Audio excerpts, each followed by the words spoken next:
everyone, with me this week is a 2020 Ford F250 Super Duty. It's got the new gas 7.3 liter Godzilla V8. It also has a new 10-speed automatic. That engine puts out 430 horsepower, 475 pounds-feet of torque. On this one in particular, payload capacity is just about 25 pounds shy of 3,000 pounds, so it's something like, I think, 2976. And then towing capacity, it's tough to figure out what it is exactly for this model as it's equipped, but it's somewhere in the neighborhood of 18,000 pounds if you use a gooseneck hitch bolted into the bed there. So a lot to go over with trucks. I'm gonna try to keep the scope kind of narrow here. I'm not a construction guy, I don't work on a farm, I don't tow regularly, so I'm probably not the guy to give you a really in-depth look at the capabilities of a heavy-duty pickup, but there are a couple noteworthy features about this thing that I thought I'd just highlight real quickly. So first of all, you can't help but notice this massive front air dam that they put on here, presumably to help with fuel economy. So there's your grille, there's your front bumper, and then this is all air dam. It's about as big as my hand, pretty huge, and frankly, pretty hideous, if we're being honest. I imagine you could take it off. Let's see. Yeah, it probably comes off fairly easily. There's some dirt. I imagine that's Arizona dirt. This truck, I know, was used for the press launch of this updated Super Duty down in Arizona. So there's probably some Arizona or Colorado dirt right there.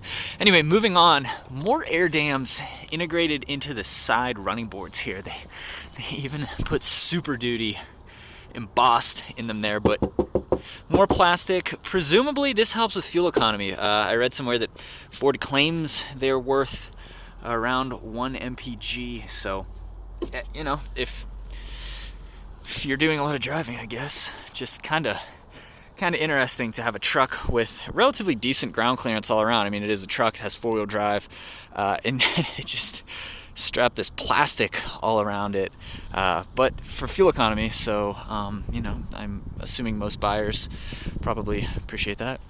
Around back, everyone's coming out with their own unique tailgate solutions these days. I guess, let me first show you if I can find the keys here. This is a Lariat model. Sticker price, I think, is probably around $67,000. It doesn't say on the window sticker they gave me, because it's either pre-production or not for sale. But power down tailgate, so you press this twice.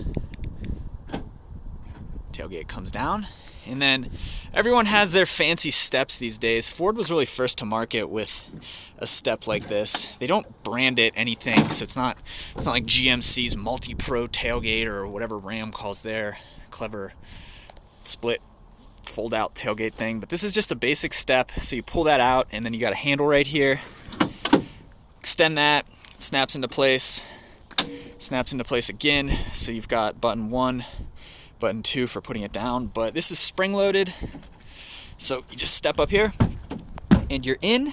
This one has a factory spray-in bed liner. One thing I've heard about these bed liners is when you get them from the factory, they have the same warranty as the truck, but if you get one aftermarket, a lot of times it'll come with like a 10-year warranty, so that's a way to get a little bit more warranty coverage for your bed liner, is to forego it from the factory and get it aftermarket.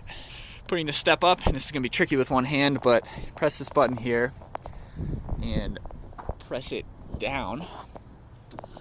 Put that down, and you press this paddle again. Put that down. Jam that in. Not the most graceful movement, but just pull that up and just jam that in there like that. And there you go. Not much else to show back here. You do get 7-pin? Interesting. I guess that's for your gooseneck. And some tie downs, light. There you go. You can turn the light on via that little button. That's cool. And then it fades off. Kind of a heavy tailgate. Not power up, just power down. Climb inside. I always notice this is kind of funny. They have the look. These are just hub caps, I guess, center caps. They have the look, though, of manually locking hubs. It's kind of cool. Cool design touch. Oh, auto locking. Interesting. I've never used manually locking hubs before. Maybe somebody can tell me how these work, because you've got auto right there and then lock. I imagine you can turn this vehicle on into four-wheel drive without having to get out and do this. Not sure how that works. Yeah, someone cares to enlighten me. I would love to be enlightened. Like I said, F250 Lariat, Ford in the turn signals there. Mirrors are power, so when you lock the truck, mirrors fold in. Then when you unlock the truck, mirrors fold out. You've also got Ford's beloved keypad right here. Such a clever design feature. It's not been mimicked by really any other automakers yet. Like every Ford vehicle has it, so it's kind of cool. Climb in. It's kind of cold and windy outside.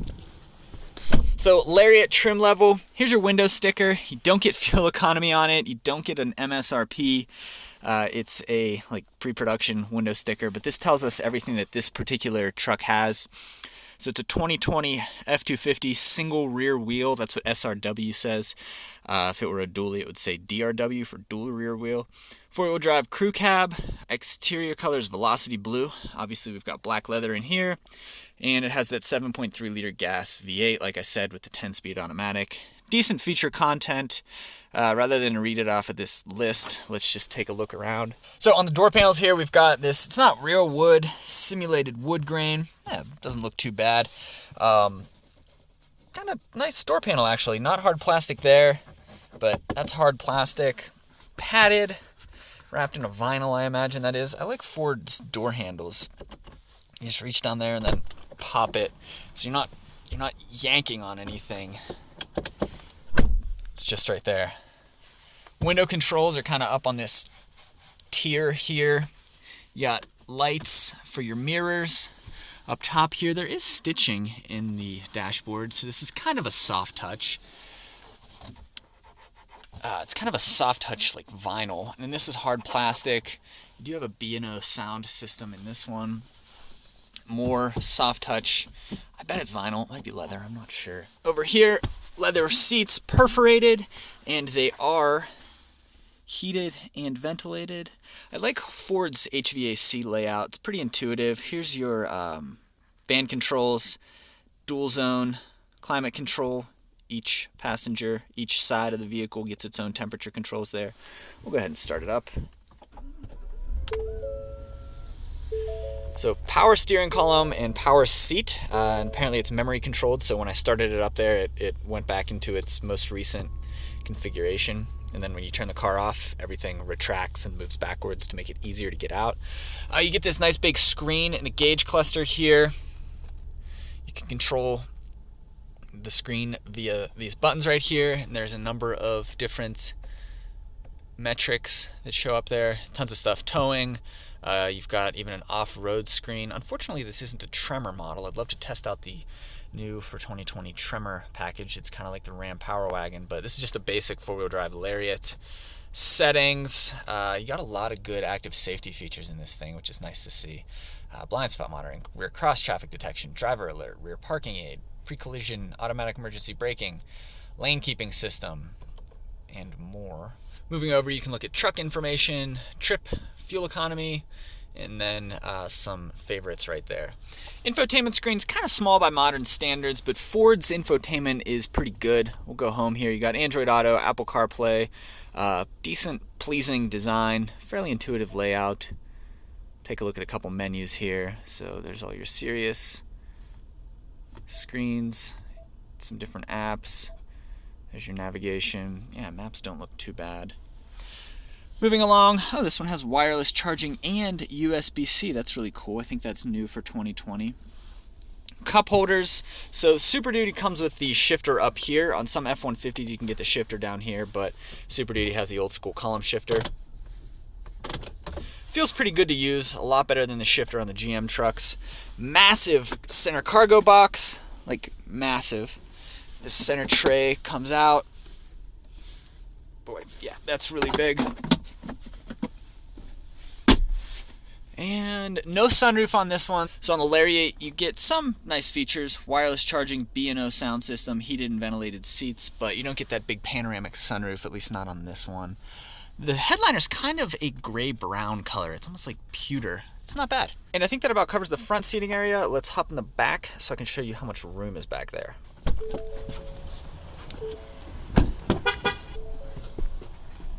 Okay, like I said, ton of space back here. I can't imagine wanting a bigger second row in this thing. So the Super Duty shares its cab with the F-150, so any Ford F-Series truck you get in a crew cab configuration is going to have this much room back here, and it's just massive. I've actually slept on this rear bench seat long ways.